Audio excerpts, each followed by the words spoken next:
This is the first guitar I ever bought in 2004 or 2005, I think. So I was 15 or 16 years old. I started with bass guitar, but then I noticed, nah, bass is very boring, am I right? So I bought a guitar on eBay, a guitar set, you know, with amplifier and back and belt and shit.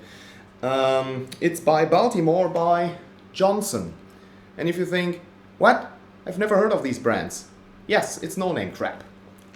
I think I used the guitar in one or two videos already. Mostly when I go out, you know, and shoot a music video, I use that guitar because it's basically worthless. Don't ask me about the specs, you know, I'm not a gearhead. I just like to buy guitar by their looks, and okay, I look at some things, but I'm not I don't know even what wood that is.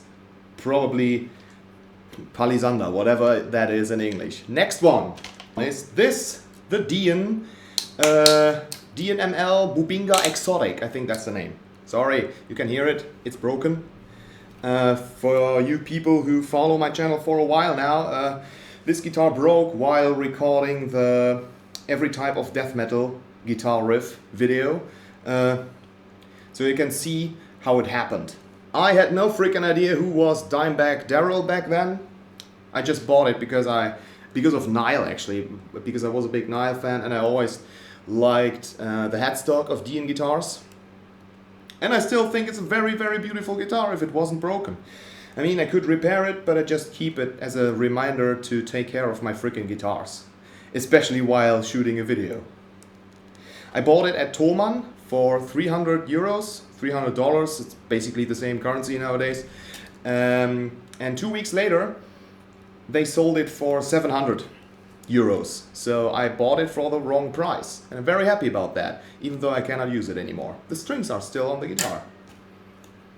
Next is the Fender Squire.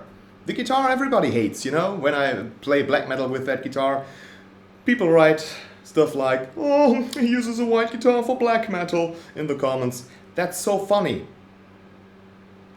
By the way, I didn't mention the guitar I bought in the meantime, because the second guitar I actually bought was a Jackson Dinky, which had a Floyd Rose system, if I remember that correctly, but I wasn't ready for that, so I sold it after 1 year of not playing it. Nowadays I miss it. This has a Floyd Rose, and I love it. It's a perfect guitar. It's one of my favorite guitars, actually, when it comes to playing. And I'm pretty sure this is the guitar I recorded the second DURBATULUK demo with, and the first album. And the second album, the recent album, was recorded with this guitar at Sale Baba Yaga. I bought it after the DN, of course. I tried to order the guitars, at least the ones I still have, I still own. And when did I buy it? I don't know, probably 2007 or 8, around that time. I think I was earning my first money back then. And I could afford that one. It was 350 euros, if I remember that correctly. Great guitar, I'm a big fan. I first thought this is single coils. No, it's not, it's Duncan designed humbuckers. As I've said, I'm not a gearhead, I don't know anything about guitar. Yeah, that's it, it's not rocket science to me. I just buy guitars with, let's say, 3 or 5 specific specs, and then I'm happy. And if the shape fits, and I like this shape, it's a classic shape. Next one is another white guitar, my Fernandez Vortex. I think it's called, yes it is. I bought that guitar because I'm a big Inquisition fan, and Dagan plays Fernandez guitars.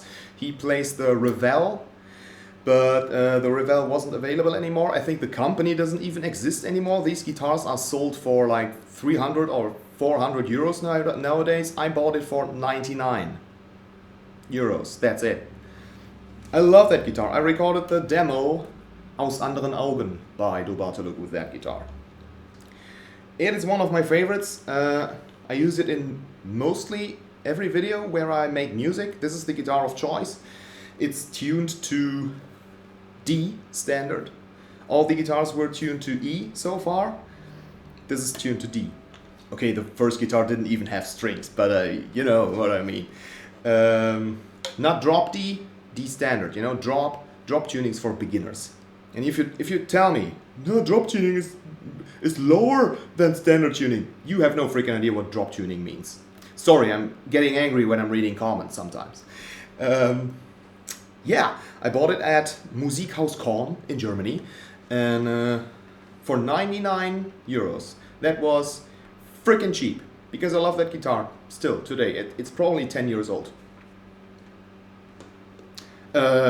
Next is the Ibanez I bought for my grindcore band Document 6.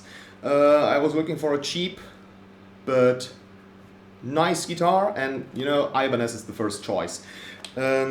Why cheap? Because it's freaking grindcore. If you go on stage with an expensive instrument, you know, people will throw tomatoes at you, and you know, call you capitalist and whatnot. I like the, you know, it's not colored. It's just wooden look, and I'm a big fan of that. I like that. The guitar is great. It goes, you know, it doesn't stay in tune very well, but as I said, it's just for the grindcore, for the live stuff of my grindcore band.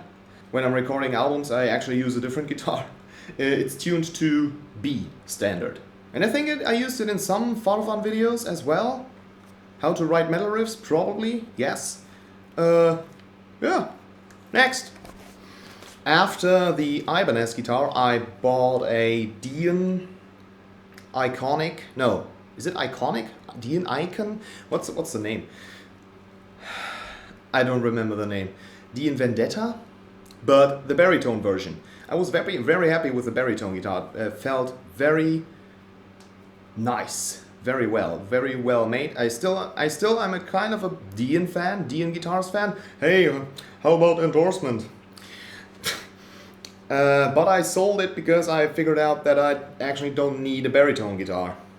I used it for Document 6 for the grindcore band, not live, but for band practice and stuff. I think that was the time when we weren't allowed to play live gigs because of, you know, Mrs. Virus. However, I sold the Dean baritone to one of you guys, to Austria, I think. It's in Austria now. And I bought this one. An ESP V307 I use in the videos where I play death metal mostly. I love the shape. I'm a fan of V's. You know, I'm freaking metalhead. 7-string guitar. Did I say that already? I don't know. It's probably the most expensive guitar I bought so far because it was 750 euros or something. Active pickups. I like active pickups, I gotta say. The Dean baritone had active pickups as well. That's when I noticed that I actually like active pickups. A lot of people don't. I don't know why. They sound great. And it plays great. It's made in Indonesia. Every other guitar is made in Indonesia, right? In Indonesia. Sorry, I'm a little exhausted and nervous because I'm driving to the Nord Cup tomorrow. 3,000 kilometers. Yeah, I recently used it in the death metal video. Next, I bought a Solar guitar by that YouTuber. What's his name? Rob Chapman or something. And B-stock second-hand Solar guitar. So I didn't pay thousands of euros, just a few thousands of euros. No, it's got an Evertune bridge, which is great. So it should be in tune. It is, and this is supposed to be a C standard. That didn't sound like C. It is, maybe. By the way, the other guitar is a 7-string. Of course, it's tuned to B standard, and this one is C standard.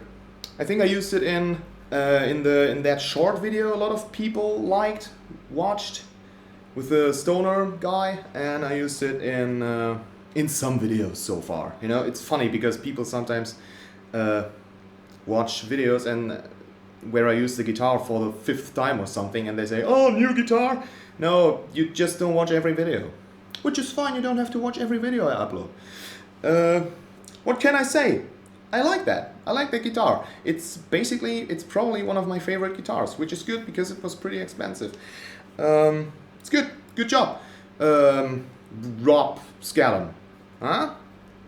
And I think we're coming to the last one. Und so schließt sich der Kreis. Back to a Les Paul shape. It's a Smørrebrød, no, Surströmming guitar. I think I first used it in front of the camera on this channel for the AC/DC tutorial, I'm not sure.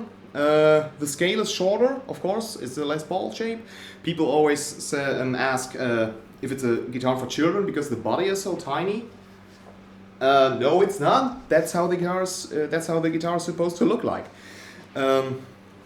It's a Swedish brand, probably made in China, you know. I don't know. It's a Hagström Ultra Sweet, by the way. Swede, not sweet.